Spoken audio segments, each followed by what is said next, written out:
Let's go live now. Israel's Defence Force International Spokesperson, Lieutenant Colonel Jonathan Conricus, joins us. This explosion at the hospital, Israel says that it has come from a misfire within Gaza. Is that correct? Yes, it is. Good morning. It's a sad story watching the report, and it is a sad situation in Gaza. I will answer the question about the hospital, but I just want to say that all of this could have been avoided had Hamas not attacked Israel and butchered our civilians. But it is sad to see what's happening in Gaza. Responsibility lies on Hamas for that one. Regarding the hospital, we have done a thorough and quick investigation of the events.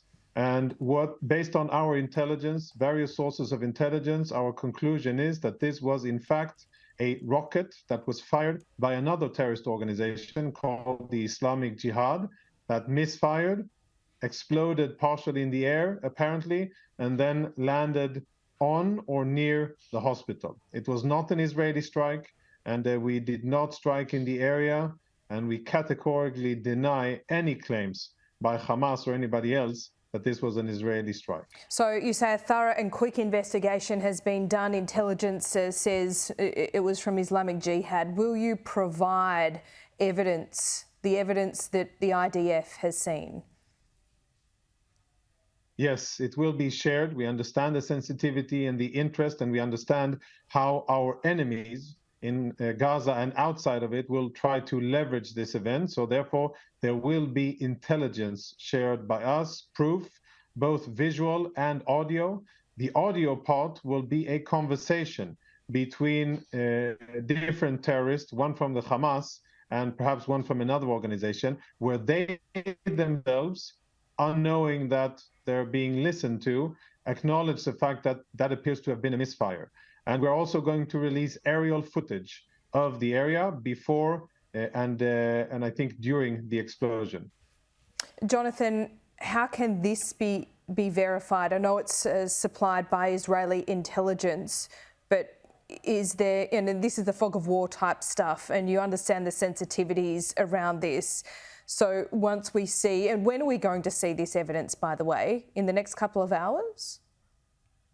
Yes, it will be imminent. And, if we speak about verifying information, much has been said, including in the excellent story that was just shown to the viewers before. But a lot of what was said, I don't think that was independently verified, because the reporting here as well is taking information by Hamas, disseminated by Hamas, and it's taking that as fact and at face value. The amount of casualties that you reported, perhaps 800, I don't know that that has been verified by an independent source that isn't Hamas. And I don't know that the cause of the explosion has been verified. I think that many people, journalists, have been very fast to immediately say that this explosion, calling it an attack and blaming Israel for it, which I think is premature and frankly not really professional. In times of war, any information by any party to a conflict should be treated with caution. And many times I find myself being held to a very high standard, like show us pictures of beheaded babies, and if you don't show us pictures of beheaded babies, then they weren't beheaded. Yet when Hamas just says that there were hundreds of casualties, that is taken at face value. Well, if your intelligence is able to determine that it did come from a rocket misfire inside Gaza from Islamic Jihad, can your intelligence also give us a better idea of how many are dead within that hospital? Rest assured that we are focusing quite a lot of sensors exactly on that, because if there is foul play here afoot, then we would want to expose it.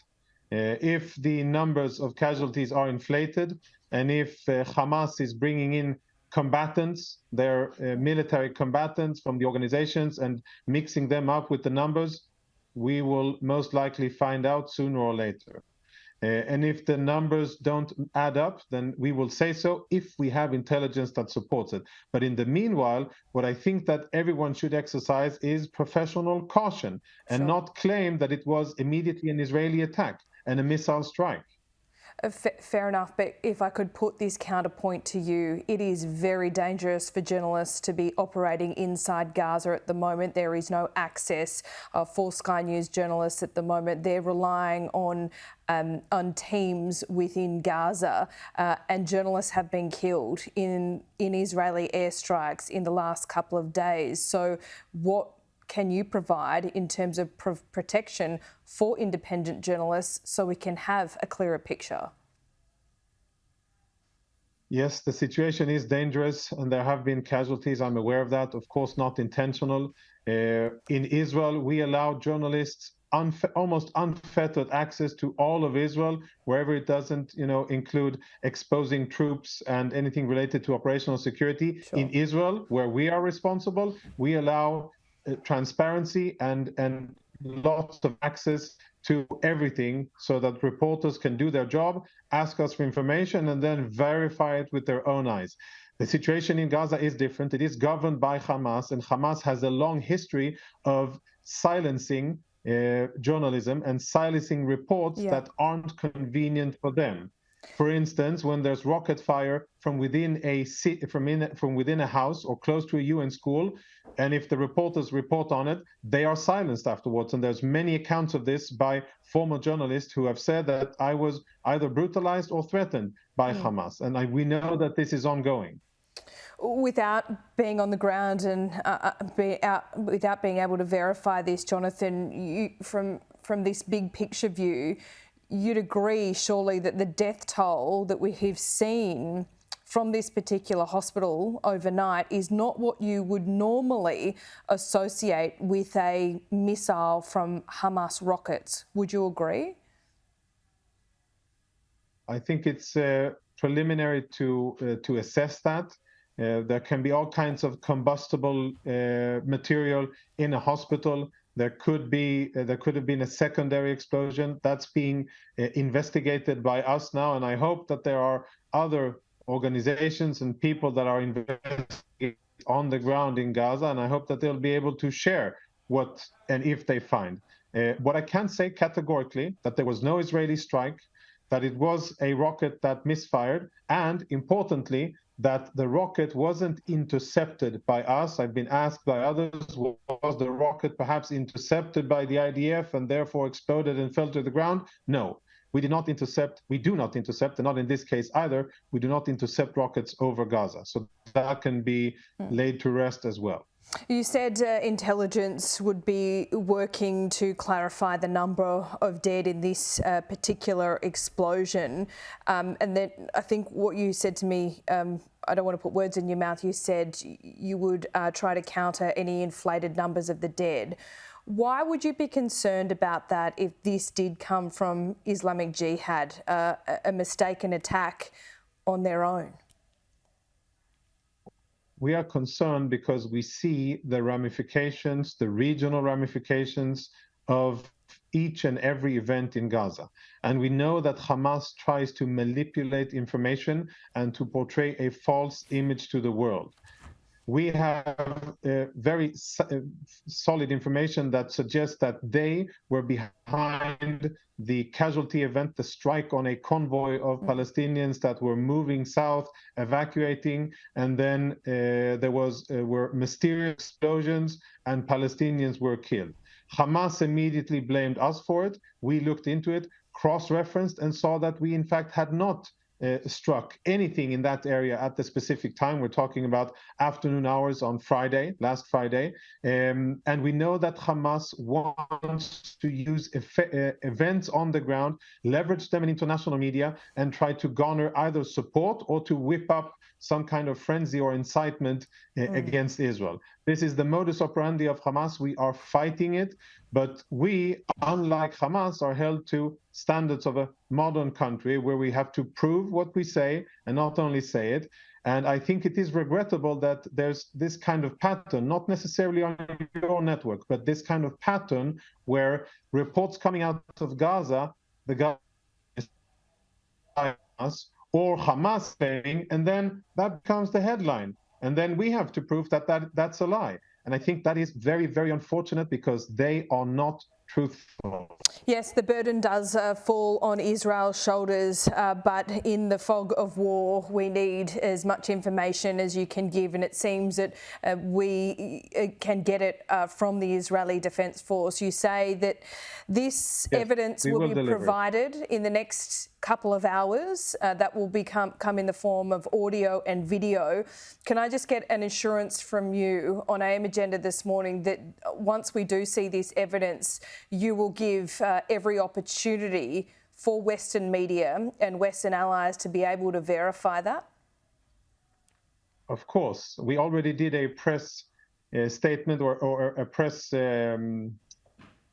Q&A session. The Israeli Defense Forces spokesperson, Rear Admiral Hagari, he gave an on-record statement to journalists and answered questions. He showed them UAV footage and he told them about the recording and that it's going to be released. And more than that, American counterparts are already aware of the information, and I'm sure that they will see it soon. So we understand the magnitude of the event here. We understand how the enemy will try to blow this into a totally different dimension, this event, and we are going to show evidence that supports our claims that it was in fact a rocket that misfired and not an Israeli strike.